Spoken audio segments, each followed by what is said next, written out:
Baik di Sapa Indonesia Pagi, bagaimana efeknya kalau kita lihat tadi beberapa petinggi daerah ini dari Partai Demokrat menunjukkan dukungan kepada Joko Widodo Maruf Amin yang jelas berbeda dengan arahan dari partai yang mendukung Prabowo Sandiaga Uno. Mas Kodari, kalau Anda lihat ini orang-orang yang besar di daerahnya, ada Miswar, ada Pak Dekarwo di situ, ada TGB, ada Lukas NMB. Efeknya apa buat Partai Demokrat khususnya di Pileg 2019? Mungkin lebih kepada Pilpres ya, karena misalnya Deddy Mizwar, kemudian juga Lukas NMB dan Pak Dekarwo, ini kan dibicarakan dalam konteks Pilpres 2019. Kita belum masuk kepada pemilu legislatif. Ya. Yang jelas seperti Pak Deddy Mizwar, dia adalah gubernur Jawa Barat, wakil gubernur Jawa Barat 2 periode. Kemudian kemarin waktu Pilgub juga mendapatkan suara tertinggi nomor 3. Jadi dia pasti punya pendukung di lapangan yang akan mendengarkan apa yang dia sampaikan begitu. Apalagi kalau Deddy Mizwar, dia adalah tokoh lokal sekaligus tokoh nasional. Seorang Deddy Mizwar itu tidak cuma dikenal di Jawa Barat, tetapi juga dikenal di seluruh Republik. Bahkan punya julukan yang dikenal juga oleh semua, yaitu Jenderal Nagabonar begitu. Jadi pengaruhnya tidak tertutup di Jawa Barat saja. Tidak hanya di Jawa Barat saja, tetapi terutama di Jawa Barat karena dia menjadi tokoh di Jawa Barat. Nah, kalau kasus di Jawa Timur, Pak Dekarwo juga sangat penting karena walau bagaimanapun dia adalah gubernur sekarang ini. Dulu gubernur 2 periode dan sangat populer. Pak Dekarwo adalah salah satu gubernur dianggap paling berhasil dibandingkan dengan gubernur-gubernur lain di seluruh Indonesia. Jadi dia memang mempunyai pendukung dan punya popularitas yang besar di Jawa Timur. Kalau di Papua, masyarakat Papua sendiri di tahun 2014 sangat mayoritas memilih Pak Jokowi.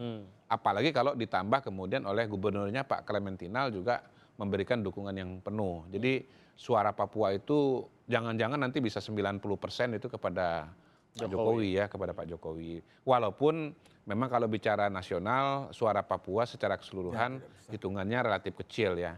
Kalau Jawa Barat itu sampai 18%, mungkin Papua itu cuma 0,5% saja. Iya, 3 juta aja. Jadi satu lagi kepada Mas Kodari, kalau misalkan Partai Demokrat memutuskan memberi sanksi tegas pada kader-kader ini, apa nanti dampaknya dari para pemilih terhadap partai? Sebetulnya kalau melihat posisi Partai Demokrat pada hari ini, Partai Demokrat jangan terlalu ngotot juga memberikan sanksi-sanksi. Karena Demokrat ini kan sebetulnya nggak punya jago langsung begitu. Malah saya sering mengatakan begini, sebetulnya opportunity Partai Demokrat itu akan lebih kecil baik secara pemilu legislatif maupun bicara Pilpres kalau yang menang Prabowo dan Sandi. Kalau Prabowo dan Sandi itu unggul dan menang, maka kemungkinan partai terbesar itu adalah Gerindra, bukan PDI Perjuangan. Nah, kalau kita bicara pendukungnya Partai Demokrat, itu kecenderungannya memang oposisi terhadap Pak Jokowi ya. Nah, kalau dia oposisi, maka sebetulnya berebut suaranya itu dengan dengan Gerindra. Demokrat ini tidak berebut suara dengan PDI Perjuangan, enggak, segmennya lain dia. Justru dengan berebutnya dengan Gerindra. Jadi kalau suara Gerindra tinggi, maka suara Demokrat akan turun. Nah, kita tahu di kubunya Pak Prabowo itu ada Gerindra, kemudian ada Demokrat, ada PKS, ada PAN begitu. Nah, kenaikan suara Gerindra itu mungkin tidak terlalu berpengaruh kepada PKS dan PAN, atau kalaupun ada minimal karena dia partai Islam. Justru bisa mengambil suara Demokrat. Dua Demokrat. Jadi naiknya suara Gerindra sebetulnya sangat mengancam eksistensi suara Partai Demokrat. Itu analisa dari Mas Kodari. Dari Partai Demokrat sendiri melihat ada beberapa tokoh yang sebenarnya bisa itu tadi mempengaruhi basis pemilihnya untuk memilih apa yang sudah didukung oleh partai. Ada strategi lain dong yang harus dilakukan di Jawa Barat, di NTB, di Papua juga. Begini, Mas. Saya kira harus saya luruskan sedikit ya. Beda kasus Kang Deddy Mizwar ini dengan Pak Dekarwo dan Pak Lukas NMB, ini beda.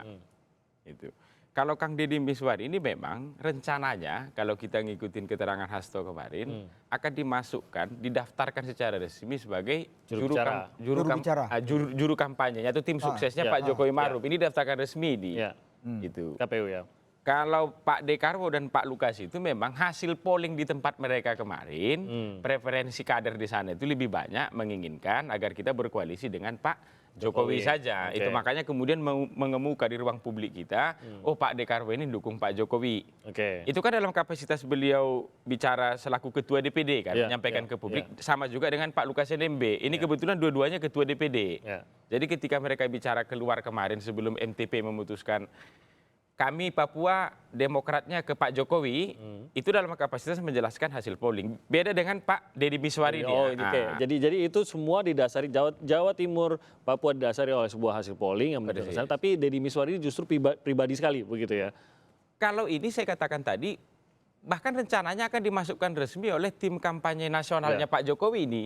Akan resmi ini, artinya officially dia akan resmi sebagai juru bicara, sebagai bentengnya Pak Jokowi Ma'ruf, itu dia. Kalau begitu nggak mungkin bukan dong, lagi sekadar endorsement saja, bukan. Ya, tidak mungkin lagi dong berada di dalam tubuh Partai Demokrat kalau begitu. Karena jelas arahan partai kemana, sementara yang satu menjadi wajah dari sebuah kampanye. Itu makanya siang ini Kang Irfan akan bertanya ke Kang Deddy, Kang, itu PHP apa bukan? Ini kan penting ditanyakan, jangan nanti misalnya beliau sudah mundur, partai kemudian menurunkan sanksi, tiba-tiba dicek di KPU nama Deddy Miswar nggak ada. Itu Deddy yang lain yang ada, Deddy Mulyadi misalnya yang ada, bukan Deddy Miswar. Kan kasihan beliaunya.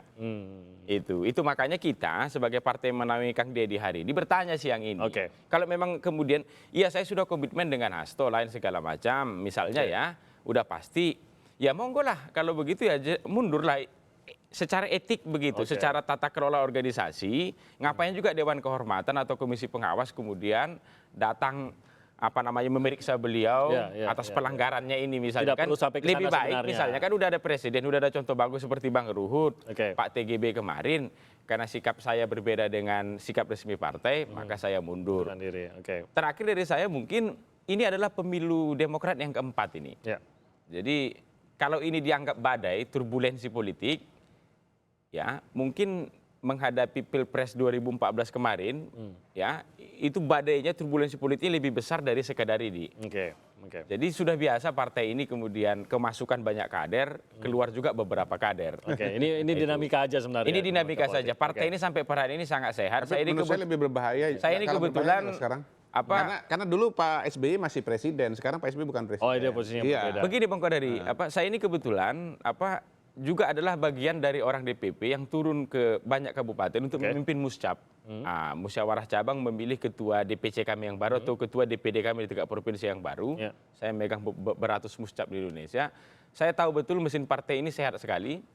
Bahkan hari ini kami punya 116 kepala daerah ya, baik itu di tingkat kabupaten kota madya maupun setingkat gubernur.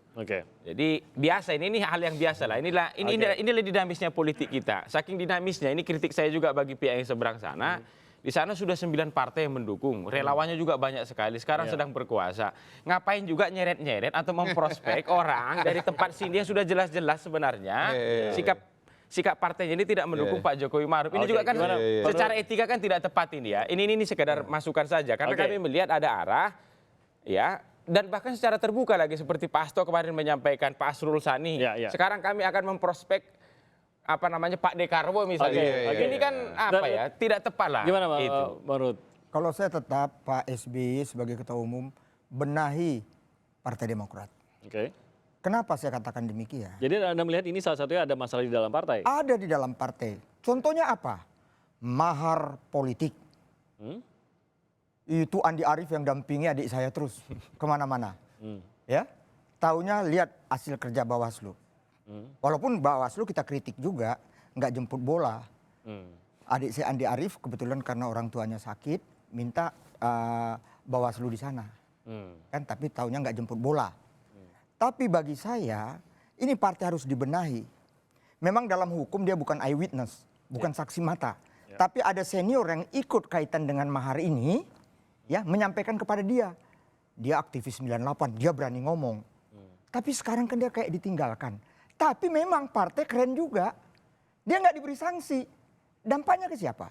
Ke partai juga kan. Dan yang aku sedih, yang dikatakan terima 500M yang di jumlah 1T, PKS dan PAN diam juga.